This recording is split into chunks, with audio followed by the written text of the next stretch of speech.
are going to discuss about obstacles to full employment. Full employment ഒരു എക്കോണമിയിൽ maintain ചെയ്യുന്നതിനുള്ള തടസ്സങ്ങളാണ് നമ്മൾ ഇന്ന് ഡിസ്കസ് ചെയ്യാൻ പോകുന്നത്.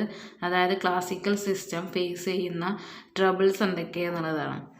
There are 4 basic obstacles in the way of full employment. The first one is saving investment inconsistency.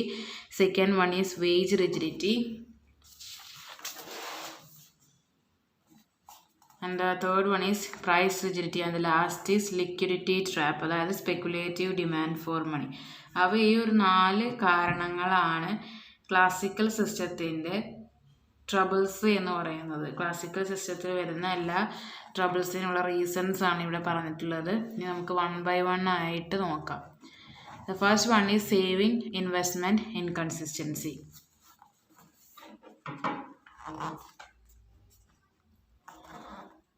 The classical theory of employment is based on the assumption that saving is always equal to investment.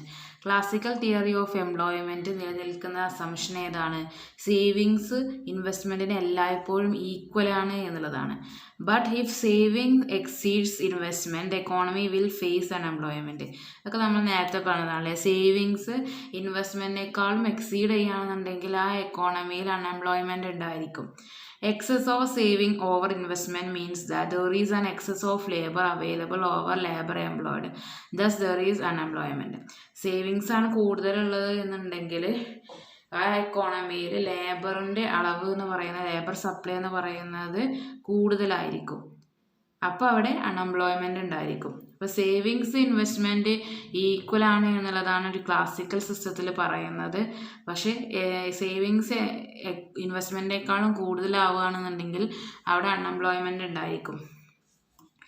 Saving investment inconsistency is a result of the failure of the interest rate to maintain the equality between saving and investment. Saving investment inconsistency എപ്പോഴാണ് ഉണ്ടാകുന്നത്? Interest rate സേവിങ്സും ഇൻവെസ്റ്റ്മെൻറ്റിനെ equality maintain ചെയ്ത് പോകാൻ കഴിയുന്നതിൽ പരാജയപ്പെടുകയാണെന്നുണ്ടെങ്കിൽ saving investment inconsistency ഉണ്ടായിരിക്കും. The rate of interest fails in the allocation of resources. Rate of interest resources allocate ചെയ്യുന്നതിൽ പരാജയപ്പെട്ടു. Excess resources are released from the production consumption goods over the amount absorbed in the production of the capital goods resulting in unemployment. Consumption ഗുഡ്സിൻ്റെ പ്രൊഡക്ഷനിൽ നിന്നും excess resources release ചെയ്തിട്ട് അത് capital goods produce ചെയ്യുന്നതിലേക്ക് absorb ചെയ്യും. അത് അൺഎംപ്ലോയ്മെൻറ്റിലേക്ക് നയിക്കുന്നു. അപ്പോൾ savings investment inconsistency full employment maintain ചെയ്യുന്നതിനുള്ള ഒരു ഒബ്സ്റ്റക്കിളാണ്. സേവിങ്സും ഇൻവെസ്റ്റ്മെൻറ്റ് എപ്പോഴും ഈക്വലാണ് എന്നതാണ് ക്ലാസിക്കൽ സിസ്റ്റത്തിൽ ഇതിൻ്റെ മെയിൻ ക്യാരക്ടറിസ്റ്റിക്സ് എന്ന് പറഞ്ഞാൽ. അങ്ങനെ അത്തരത്തിലുള്ള ഒരു സേവിങ്സ് എപ്പോഴെങ്കിലും ഇൻവെസ്റ്റ്മെൻറ്റിനേക്കാളും കൂടുതലാവുകയാണെന്നുണ്ടെങ്കിൽ അത് അൺഎംപ്ലോയ്മെൻറ്റിലേക്ക് നയിക്കുന്നു. അപ്പോൾ ഫുൾ എംപ്ലോയ്മെൻറ്റിനുള്ള ഒരു ഒബ്സ്റ്റക്കിളായിട്ട് തന്നെ അത് പറയാൻ പറ്റും. ഇത് ഡയഗ്രമാറ്റിക് എക്സ്പ്ലനേഷനാണ് കാണിക്കുന്നത്. ഒരു ഫിഗറിലാണ് സേവിങ്സ് ഇൻവെസ്റ്റ്മെൻറ്റ് ഇൻകൺസിസ്റ്റൻസി കാണിച്ചിരിക്കുന്നത്. എക്സ് ആക്സിസിൽ സേവിങ് ആൻഡ് ഇൻവെസ്റ്റ്മെൻറ്റും വൈ ആക്സിൽ റേറ്റ് ഓഫ് ഇൻട്രസ്റ്റും കാണിച്ചിട്ടുണ്ട്. എസ് എന്ന് പറയുന്ന സേവിങ്ങും ഐ എന്ന് പറയുന്നത് ഇൻവെസ്റ്റ്മെൻറ്റ് കർവ് ആണ്. ഇ എന്ന് പറയുന്ന ഇക്വിലിബ്രിയം പോയിന്റ്, എം എന്ന് പറയുന്ന സേവിങ്സ് ആൻഡ് ഇൻവെസ്റ്റ്മെൻറ്റും ആർ എന്ന് പറയുന്ന റേറ്റ് ഓഫ് ഇൻട്രസ്റ്റിനെ സൂചിപ്പിക്കുന്നുണ്ട്. അപ്പോൾ ഈ ഒരു ഫിഗറിൽ ഇക്വിലിബ്രിയം റേറ്റ് ഓഫ് ഇൻട്രസ്റ്റ് എന്ന് പറയുന്നത് ആറാണ്. അവിടെ സേവിങ്സും ഇൻവെസ്റ്റ്മെൻറ്റും ഈക്വലാണ് പോയിന്റ് ഇയിൽ. The excess of saving over investment M1, M2 result in a deficiency of aggregate demand. ഇനി ആറിനേക്കാളും മുകളിൽ അതായത് ഹയർ റേറ്റ് ഓഫ് ഇൻട്രസ്റ്റ് ഉണ്ട് എന്നുണ്ടെങ്കിൽ സേവിങ്സ് കൂടുതലാണ്, ഇൻവെസ്റ്റ്മെൻറ്റ് കുറവുമാണ്. അപ്പോൾ എക്സസ് ഓഫ് സേവിങ്സ് ഉണ്ട്. എക്സസ് ഓഫ് സേവിങ്സ് പറഞ്ഞാൽ ഇത്രയും എമൗണ്ട്, അതായത് M1, M2 എന്ന് പറയുന്ന എമൗണ്ട്. അപ്പോൾ അഗ്രിഗേറ്റ് ഡിമാൻഡ് കുറവായിരിക്കും. ഇൻവെസ്റ്റ്മെൻറ്റിനേക്കാൾ കൂടുതലുള്ളത് സേവിങ്സ് ആണ്. അപ്പോൾ പ്രൊഡക്ഷൻ എന്ന് പറയുന്നത് കുറവല്ലേ, അപ്പോൾ അഗ്രിഗേറ്റ് ഡിമാൻഡ് എന്ന് പറയുന്നത് കൂടുതലാണ്. അപ്പോൾ അൺഎംപ്ലോയ്മെൻ്റ് ഉണ്ടാവും എന്നുള്ളതാണ് പറഞ്ഞിട്ടുള്ളത്. ഓക്കെ, രണ്ടാമത്തെ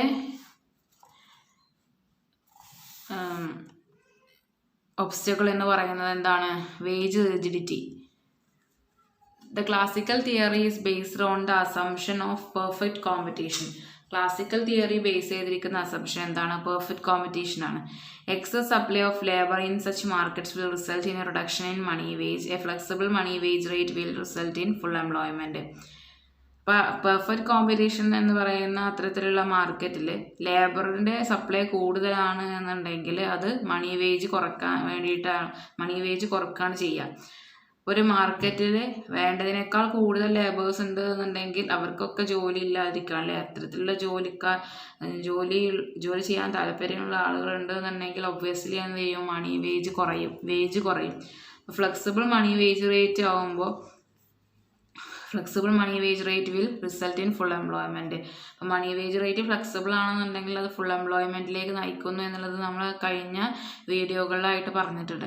if the labour market is not perfectly competitive, money wage may be reached in the downward direction. Labour market perfectly competitive അല്ല എന്നുണ്ടെങ്കിൽ മണി വേജ് റേറ്റ് എന്ത് ചെയ്യും? റിജിഡ് ആയിരിക്കും, അതിലൊരു മാറ്റവും ഉണ്ടാവില്ല.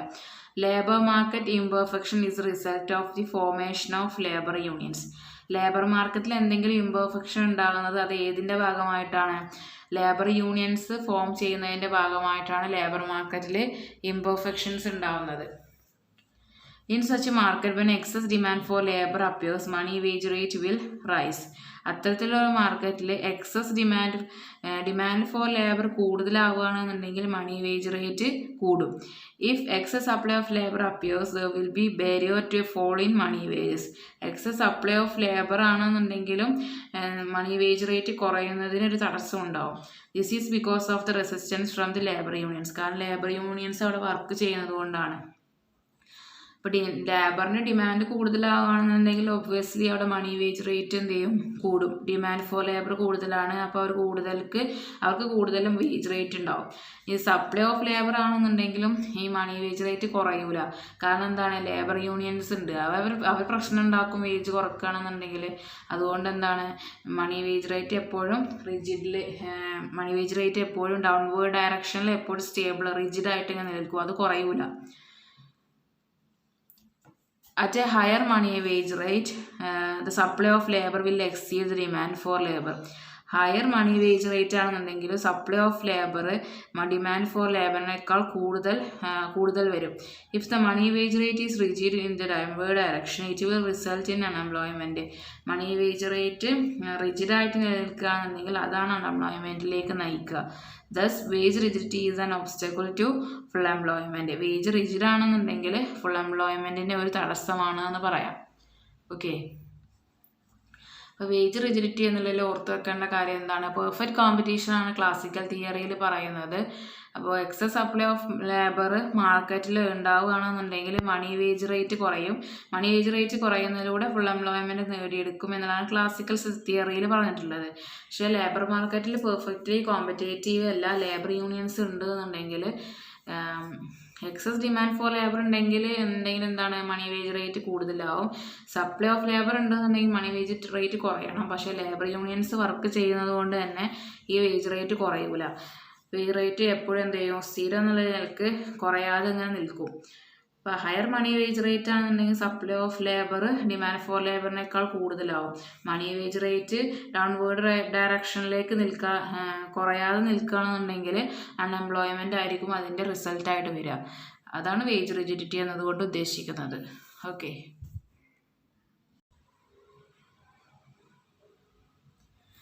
next obstacle, price rigidity. Full employment in the classical system is attained when the aggregate demand for labor is equal to the aggregate supply of labor. ഒരു classical സിസ്റ്റത്തിൽ ഫുൾ എംപ്ലോയ്മെൻറ്റ് എപ്പോഴാണ് നമ്മൾ നേടുന്നത്? Aggregate demand for labour aggregate supply of ലേബറിന് equal ആകുമ്പോഴാണ് full employment classical സിസ്റ്റത്തിൽ attain ചെയ്തു എന്ന് പറയുന്നത്. Imperfection in the labor market resulting from the formation of labor unions keep the money wages at a higher level. അപ്പോൾ labour മാർക്കറ്റിൽ എന്തെങ്കിലും imperfections ഉണ്ടാവുകയാണെന്നുണ്ടെങ്കിൽ, അതായത് ലേബർ യൂണിയൻ ഫോം ചെയ്യുന്നതിലൂടെ ലേബർ മാർക്കറ്റിൽ എന്തെങ്കിലും ഇംപെർഫെക്ഷൻസ് ഉണ്ടാവുകയാണെന്നുണ്ടെങ്കിൽ മണി വേജ് റേറ്റ് എപ്പോഴും ഹയർ ലെവലിലായിരിക്കും നിൽക്കുക, അതൊരിക്കലും കുറയൂല എന്ന് നമ്മൾ പറഞ്ഞു. അത്തരത്തിലുള്ള മാർക്കറ്റിൽ സപ്ലൈ ഓഫ് ലേബർ എക്സസ് ആണെന്നുണ്ടെങ്കിൽ മണി വേജ് എന്ത് ചെയ്യൂല? കുറയൂല.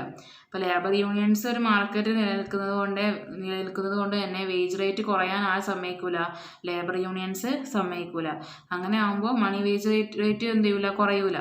If the money wage rate is not flexible in the downward direction it will result in price rigidity. Money wage rate കുറയാതെ ഇങ്ങനെ നിൽക്കുകയാണെന്നുണ്ടെങ്കിൽ പ്രൈസ് എന്ത് ചെയ്യും, റിജിഡ് ആയിട്ട് തന്നെ മാറ്റമില്ലാതെ നിൽക്കും. The system will not move to full employment if there is price rigidity. അപ്പോൾ full എംപ്ലോയ്മെന്റിലേക്ക് പോകാൻ പ്രൈസ് റിജിഡിറ്റി ഉണ്ടാകുമ്പോൾ ഫുൾ എംപ്ലോയ്മെന്റിലേക്ക് നയിക്കൂല. അല്ലെ, വേജ് റേറ്റ് കുറയാൻ സമ്മതിക്കാത്തിടത്തോളം കാര്യം എന്തും ഉണ്ടാവില്ല, പ്രൈസിൽ മാറ്റം വരില്ല. വേജ് കുറയാൻ നിൽക്കുകയാണെന്നുണ്ടെങ്കിൽ കോസ്റ്റും ആ ഒരു രീതിയിൽ തന്നെ നിൽക്കും. കോസ്റ്റിൽ എന്തെങ്കിലും മാറ്റം വന്നാലേ പ്രൈസിൽ മാറ്റം വരുത്താൻ വരികയുള്ളൂ. അപ്പോൾ പ്രൈസും റിജിഡായിട്ട് തന്നെ നിൽക്കും. അതുകൊണ്ട് അതും ഒരു ഫുൾ എംപ്ലോയ്മെന്റ് നേടിയെടുക്കാനുള്ള ഒരു ഒബ്സ്റ്റക്കിൾ ആണെന്നാണ് പറയുന്നത്. നെക്സ്റ്റ് ഒബ്സ്റ്റക്കിൾ എന്ന് പറയുന്നത് ലിക്വിഡിറ്റി ട്രാപ്പ് ആണ്. ലിക്വിഡിറ്റി ട്രാപ്പ് എന്ന് പറയുന്ന കൺസെപ്റ്റ് കൊണ്ടുവന്നത് കെയ്ൻസ് ആണ്. അപ്പോൾ വേജ് പ്രൈസ് ഫ്ലെക്സിബിൾ ആണ് എന്നുണ്ടെങ്കിൽ പോലും ഫുൾ എംപ്ലോയ്മെന്റ് ഒരു എക്കോണമിയിൽ അച്ചീവ് ചെയ്യാൻ കഴിയില്ല എന്നാണ് കെയ്ൻസ് പറഞ്ഞിട്ടുള്ളത്. എന്തുകൊണ്ടാണെന്ന് വെച്ചാൽ അവിടെ there is emergence of liquidity trap. The perfectly elastic portion of the speculative demand for money function is called the liquidity trap. ഒരു സ്പെക്കുലേറ്റീവ് ഡിമാൻഡ് ഫോർ മണി കർവിലെ പെർഫെക്റ്റ്ലി ഇലാസ്റ്റിക് പോർഷനെയാണ് ലിക്വിഡിറ്റി ട്രാപ്പ് എന്ന് പറയുന്നത്.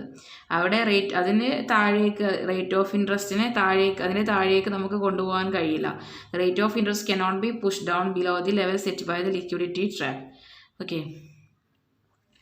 In the theory of Keynes, an increase in the supply of money leads to an increase in the quantity of goods demanded. കെയ്ൻസിൻ്റെ തിയറിയിൽ supply of money increase ചെയ്യുകയാണെന്നുണ്ടെങ്കിൽ it will leads to an increase in the quantity of goods demanded. Demand ചെയ്യുന്ന ഗുഡ്സിൻ്റെ quantity എന്ത് ചെയ്യും, increase ചെയ്യും. Supply of money increase ചെയ്യുകയാണെന്നുണ്ടെങ്കിൽ നമ്മൾ ഡിമാൻഡ് ചെയ്യുന്ന ഗുഡ്സിൻ്റെ ക്വാണ്ടിറ്റി എന്ന് പറയുന്നത് ഇൻക്രീസ് ചെയ്യും. This is achieve through A reduction in the rate of interest. അത് അച്ചീവ് ചെയ്യുന്നത് റേറ്റ് ഓഫ് ഇൻട്രസ്റ്റ് കുറയുന്നതിൻ്റെ ഭാഗമായിട്ടാണ്. A reduction in the rate of interest raises the quantity of capital goods demanded. Rate of interest കുറയുകയാണെന്നുണ്ടെങ്കിൽ capital goods demand ചെയ്യുന്നതും എന്ത് ചെയ്യുന്നു, വർദ്ധിക്കുന്നു. This rise in the quantity of capital goods demand is the source of the increase in total quantity of goods demand. ഇപ്പോൾ quantity of capital goods demand increase ചെയ്യുമ്പോൾ അത് തന്നെയാണ് എന്തിൻ്റെയും കൂടെ source, total quantity of goods demand ചെയ്യുന്നതിന് അതും കൂടാനുള്ള കാരണം. Since the rate of interest cannot be pushed down below the level set by the liquidity trap, total quantity of goods demanded will not increase. അപ്പോൾ liquidity trap set ചെയ്തതിന് താഴേക്ക് interest rate ഒരിക്കലും കുറയില്ല എന്ന് പറഞ്ഞു. അങ്ങനെ ആകുമ്പോൾ total quantity of goods demanded will not increase. The result is unemployment. Thus liquidity trap is an obstacle to full employment. ഇപ്പോൾ കെയ്ൻസിൻ്റെ അഭിപ്രായത്തിൽ ലിക്വിഡിറ്റി ട്രാപ്പ് സെറ്റ് ചെയ്തതിന് താഴേക്ക് ഒരിക്കലും റേറ്റ് ഓഫ് ഇൻട്രസ്റ്റ് പോവില്ല. സപ്ലൈ ഓഫ് മണി ഇൻക്രീസ് ചെയ്യുകയാണെന്നുണ്ടെങ്കിൽ quantity of goods demand increase ചെയ്യും. അത് റേറ്റ് ഓഫ് ഇൻട്രസ്റ്റ് കുറയുന്നതിലൂടെയാണ് നമുക്ക് നേടിയെടുക്കാൻ കഴിയുക. റേറ്റ് ഓഫ് ഇൻട്രസ്റ്റ് കുറയുകയാണെന്നുണ്ടെങ്കിൽ നമ്മൾ എത്രയാണോ സാധനങ്ങൾ വാങ്ങുന്നത്, ക്യാപിറ്റൽ ഗുഡ്സ് ഡിമാൻഡ് ചെയ്യുന്നത് അത് ഇൻക്രീസ് ചെയ്യും. അത്തരത്തിൽ ക്യാപിറ്റൽ ഗുഡ്സ് ഇൻക്രീസ് ചെയ്യുകയാണെന്നുണ്ടെങ്കിൽ അതിനെയാണ് total quantity of goods demand increase ചെയ്യാനുള്ള ഒരു കാരണം. റേറ്റ് ഓഫ് ഇൻട്രസ്റ്റ് ലിക്വിഡിറ്റി ട്രാപ്പിന് താഴെ പോവില്ലാന്നുണ്ടെങ്കിൽ ഈ ടോട്ടൽ ക്വാണ്ടിറ്റി ഓഫ് ഗുഡ്സ് ഡിമാൻഡും അതേപോലെ നിൽക്കും, അത് ഇൻക്രീസ് ചെയ്യൂല. അപ്പം അൺഎംപ്ലോയ്മെൻറ്റ് ഉണ്ടാവും എന്നുള്ളതാണ് കെയ്ൻസ് പറഞ്ഞിട്ടുള്ളത്. ഓക്കെ. അപ്പോൾ ഈ 4 റീസൺസ് അല്ലെങ്കിൽ 4 ഒബ്സ്റ്റക്കിൾസ് ആണുള്ളത്. ഏതൊക്കെയാണ്? Savings, investment inconsistency, wage rigidity, price rigidity, അതുപോലെ ലിക്വിഡിറ്റി ട്രാപ്പ്. അത് ഓർത്ത് വെക്കുക കേട്ടോ. Next we move on to criticisms of classical theory. Keynes strongly criticized the classical theory of employment for its unrealistic assumptions. എന്തൊക്കെയാണ്? The first one is Keynes rejected the fundamental classical assumption of full employment equilibrium in the economy. To Keynes, the general situation in a capitalist economy is one underemployment. അപ്പോൾ കെയ്ൻസിൻ്റെ അഭിപ്രായത്തിൽ അണ്ടർഎംപ്ലോയ്മെൻ്റ് ആണ് ഒരു capitalist എക്കോണമിയിലുള്ള ഒരു normal situation, അല്ലാതെ full employment അല്ല എന്നുള്ളതാണ് പറഞ്ഞിട്ടുള്ളത്. Then രണ്ടാമത്തേത്, Keynes refuted Say's law of markets that supply always creates its own demand. He maintained that all income earned is not spent in the economy. A part of the earned income is saved and is not automatically invested. Keynes Say's law of market deny ചെയ്തു. Say's law of market എന്തായിരുന്നു? Supply creates its own demand. എന്ത് supply ചെയ്താലും അതിനൊക്കെ അതിൻ്റേതായിട്ടുള്ള demand ഉണ്ടാവും. അദ്ദേഹം പറഞ്ഞിട്ടുള്ളത്, അതായത് കെയ്ൻസ് പറഞ്ഞിട്ടുള്ളത്, ഇൻകം എക്കോണമിയിൽ മുഖ്യൊരു പങ്ക് വഹിക്കുന്നുണ്ട്. എല്ലാ ഇൻകം ഏൺ ചെയ്യുന്ന എല്ലാ ഇൻകം എക്കോണമിയിൽ സ്പെൻഡ് ചെയ്യൂല. ചിലത് എന്ത് ചെയ്യും, കുറച്ചൊരു ഭാഗം നമ്മൾ എന്ത് ചെയ്യും, സേവ് ചെയ്യും. ഈ സേവ് ചെയ്ത് ഓട്ടോമാറ്റിക്കലി ഇൻവെസ്റ്റ് ആവുന്ന ക്ലാസിക്കൽസ് പറഞ്ഞിട്ടുള്ളതെന്നുണ്ടെങ്കിലും കെയ്ൻസ് പറഞ്ഞിട്ടുള്ളത് സേവിങ്സ് ഓട്ടോമാറ്റിക്കലി ഇൻവെസ്റ്റ് ചെയ്യൂല എന്നുള്ളതാണ്. ഇൻവെസ്റ്റ്മെന്റിലേക്ക് വരില്ല എന്നാണ് കെയ്ൻസ് പറഞ്ഞിട്ടുള്ളത്. And the third one is the classical economists. The classical economists believed in saving investment equality, which was brought by the rate of interest. To Keynes, the level of saving depended upon the level of income and not on the rate of interest. Similarly, investment is determined not only by the rate of interest but also by the marginal efficiency of capital. Classical economist പറഞ്ഞിട്ടുള്ളത് സേവിങ്സും ഇൻവെസ്റ്റ്മെൻറ്റും തമ്മിലുള്ള equality കൊണ്ടുവരുന്ന rate of interest ആണ്. കെയ്ൻസിൻ്റെ അഭിപ്രായത്തിൽ savings എന്ന് പറയുന്നത് level of ഇൻകത്തിനെയും കൂടെ depend ചെയ്തിട്ടാണ്. Rate of ഇൻട്രസ്റ്റിനെ അല്ല, ലെവൽ ഓഫ് ഇൻകത്തിനെ ഡിപ്പെൻഡ് ചെയ്തിട്ടാണ് കെയ്ൻസ് സേവിങ്സിനെ പറഞ്ഞിട്ടുള്ളത്. Similarly investment is determine not only by the rate of interest but also by the marginal efficiency of capital. അപ്പോൾ ഇൻവെസ്റ്റ്മെൻറ്റ് ഡിറ്റർമിൻ ചെയ്യുന്നത് റേറ്റ് ഓഫ് ഇൻട്രസ്റ്റ് മാത്രമല്ല, മാർജിനൽ എഫിഷ്യൻസി ഓഫ് ക്യാപിറ്റൽ എന്ന് പറയുന്ന ഒരു കൺസെപ്റ്റും കൂടെ ഉണ്ട്. അപ്പോൾ ക്ലാസിക്കൽ എക്കണോമിസ്റ്റ് പറഞ്ഞത് എന്തായിരുന്നു, സേവിങ്സും ഇൻവെസ്റ്റ്മെൻറ്റും ഈക്വാലിറ്റി കൊണ്ടുവരുന്നത് റേറ്റ് ഓഫ് ഇൻട്രസ്റ്റ് ആണ്. കെയ്ൻസിൻ്റെ അഭിപ്രായത്തിൽ സേവിങ്സ് ഡിപ്പെൻഡ് ചെയ്തിരിക്കുന്നത് ലെവൽ ഓഫ് ഇൻകത്തിനെയാണ്. അതേപോലെ ഇൻവെസ്റ്റ്മെൻറ്റ് ഡിറ്റർമിൻ ചെയ്യുന്നത് റേറ്റ് ഓഫ് ഇൻട്രസ്റ്റ് മാത്രമല്ല, മാർജിനൽ എഫിഷ്യൻസി ഓഫ് ക്യാപിറ്റലും കൂടെ ഉണ്ട്. Okay. Then the fourth one is Keynes rejected the Pigouvian version that a cut in money wage could achieve full employment economy. ഇപ്പോൾ പിഗു പറഞ്ഞിട്ടുണ്ടായിരുന്നു മണി വേജിൽ എന്തെങ്കിലും cut ഉണ്ടായാൽ full എംപ്ലോയ്മെൻറ്റിലേക്ക് വരാമെന്നുള്ളത്. കെയ്ൻസ് അത് റിജക്റ്റ് ചെയ്തു. കെയ്ൻസിൻ്റെ അഭിപ്രായത്തിൽ when there is wage cut the income of the workers is reduced. As result aggregate demand falls leading to a decline in employment. കെയ്ൻസിൻ്റെ അഭിപ്രായത്തിൽ വേജ് കട്ട് ഉണ്ടാവുകയാണെന്നുണ്ടെങ്കിൽ വർക്കേഴ്സിൻ്റെ ഇൻകമാണ് അവിടെ നഷ്ടമാവുന്നത്.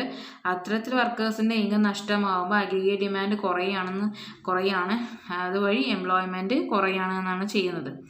Then the fifth one is Keynes also did not accept the classical view that there is a direct and proportionate relationship between money wages and real wage. According to him, there is an inverse relationship between the two. കെയ്ൻസിൻ്റെ അഭിപ്രായത്തിൽ പറഞ്ഞിട്ടുള്ളത് മണി wage റേറ്റും real wage റേറ്റും ഒരു inverse relation ആണെന്നാണ്. Classicals പറഞ്ഞിട്ടുള്ളത് മണി wage റേറ്റും real wage റേറ്റും ഒരു ഡയറക്റ്റ് ആൻഡ് പ്രൊപ്പോർഷനേറ്റ് റിലേഷൻഷിപ്പ് ഉണ്ട് എന്നതാണ്. കെയ്ൻസ് അതിനെയും കൂടെ എതിർത്തിട്ടുണ്ട്. Then the sixth one is the classical economists believed in the automatic functioning of the economy, but Keynes stated that left to itself, the capitalist system is incapable of using the productive resource of the economy fully. Therefore, he advocated state intervention. Classical economist പറഞ്ഞിട്ടുള്ളത് economy എപ്പോഴും ഒരു automatic functioning ആണ് ചെയ്യുന്നത്, എപ്പോഴും automatically correct ചെയ്തുകൊണ്ടിരിക്കും. പക്ഷേ Keynes state intervention ആവശ്യമാണ് എന്നുള്ളതാണ് പറഞ്ഞിട്ടുള്ളത്. Okay, he advocated state intervention. Then the seventh one is the role of money in the classical system was confined to be used for transactions and precautionary purposes that did not recognize in the speculative demand for money. Role of money എപ്പോഴും classical സിസ്റ്റത്തിൽ പറഞ്ഞിട്ടുള്ളത് ഒരു ട്രാൻസാക്ഷനോ അല്ലെങ്കിൽ പ്രിക്വേഷനറി പർപ്പസിന് വേണ്ടിയിട്ട് ഉപയോഗിക്കുന്നതാണ്. അല്ലാതെ speculative demand for മണി എന്നുള്ള രീതിയിലേക്ക് ക്ലാസിക്കൽസ് റോൾ ഓഫ് മണിയെ പറഞ്ഞിട്ടില്ല. The eighth one is the classical economists believed in the long run full employment equilibrium, but Keynes believed in short run economics because he stated that in the long run we are all dead. അപ്പോൾ classical economist പറഞ്ഞിട്ട് long run full employment ഇക്വിലിബ്രിയത്തിനെ കുറിച്ചാണ്. പക്ഷേ Keynes long run എന്ന് പറയുന്ന കൺസെപ്റ്റിനേക്കാൾ ഉപരി short run എക്കണോമിക്സിനെയാണ് കുറച്ചുകൂടെ പ്രാധാന്യം കൊടുത്തിട്ടുള്ളത്. ബിക്കോസ് ഹി സ്റ്റേറ്റഡ്, അദ്ദേഹം എപ്പോഴും പറയുമായിരുന്നു ഇത് long run we are all dead. Long റണ്ണിൽ ചിലപ്പോൾ നമ്മൾ മരിച്ചേക്കാം എന്നൊരു കൺസെപ്റ്റും കൂടെ അദ്ദേഹം സ്റ്റേറ്റ് ചെയ്തിരുന്നു. അപ്പോൾ ഇത്തരത്തിലുള്ളതാണ് ക്ലാസിക്കൽ തിയറീനെ മൊത്തം ക്രിറ്റിസിസം കൂടെ പറഞ്ഞിട്ടുള്ളത്. അപ്പോൾ ഇത് ക്ലാസിക്കൽസും കെയ്ൻസും തമ്മിലുള്ള ഡിഫറൻസ് ആണ് ഇതിൽ മൊത്തം പറഞ്ഞിട്ടുള്ളത് അല്ലേ. ക്ലാസിക്കൽസും കെയ്നീഷ്യൻസ് എക്കണോമിക്സും തമ്മിലൊരു ഡിഫറൻസിയേഷൻ അല്ലെങ്കിൽ ഡിഫറൻസ് ആണ്, വ്യത്യാസം എന്തൊക്കെയാണെന്നുള്ളത് ചോദിച്ചാൽ നമുക്കിതൊക്കെ പറയാൻ പറ്റും. ഓക്കെ, ഈ പോയിൻറ്റ്സും കൂടെ ഓർത്ത് വെക്കുക.